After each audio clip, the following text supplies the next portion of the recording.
In this video, I'm going to be talking about how you should invest in the stock market, whether you should put all your money in one big chunk, whether you should just space out over time. I'll be sharing with you an interesting study that I think illustrates the point perfectly. Hope you enjoy the video.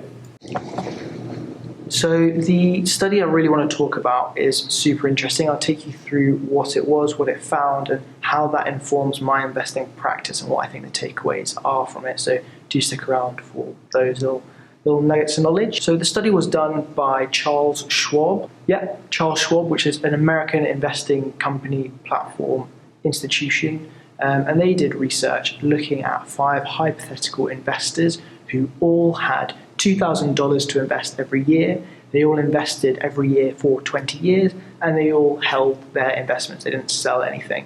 And they compared how much money they had at the end of the 20-year period to see who performed the best. So the first hypothetical investor was someone who could perfectly time the market every year for 20 years. So they would buy in at the lowest point in every given year, and they would do that consistently for 20 years. Then the second investor was the person who just invested $2,000 on the 1st of January every single year and did nothing else apart from just not touch it and hold that investment for the 20-year period. The third investor spaced out their investments over the course of the year. I don't know if it was monthly, weekly, or what it was, but they just essentially divided it up into equal amounts, spaced it throughout the year, and then held their investment. This is called dollar cost averaging, just like the investing jargon. It just means that you're averaging the cost at which you're getting into the market because you're spreading it out over the whatever period. And then the fourth and the fifth aren't very interesting. So the fourth was somehow able to get in at market highs every single year, so the worst timing. And then the fifth was a person who didn't ever invest and held cash. The results of the study were actually really interesting because the order in which I described these hypothetical investors is the order in which they performed. So the perfect investor, even though that is impossible to do, they obviously did the best because that makes sense. But actually the person who did second best is the person who just invested straight away. They just invested immediately as soon as they could, consistently.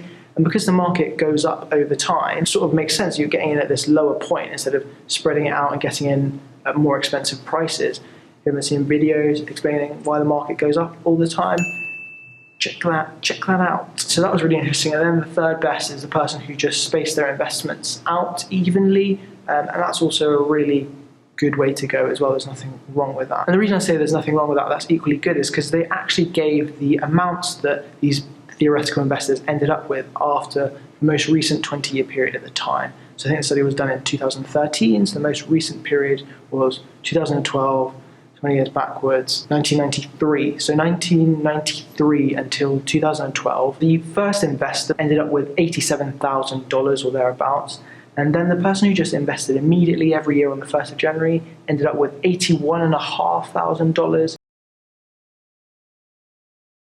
So there are loads of really important takeaways. The first one is even the person who timed the market worse, as bad as they could, ended up with a significant sum of money that was much more than they would if they just held cash.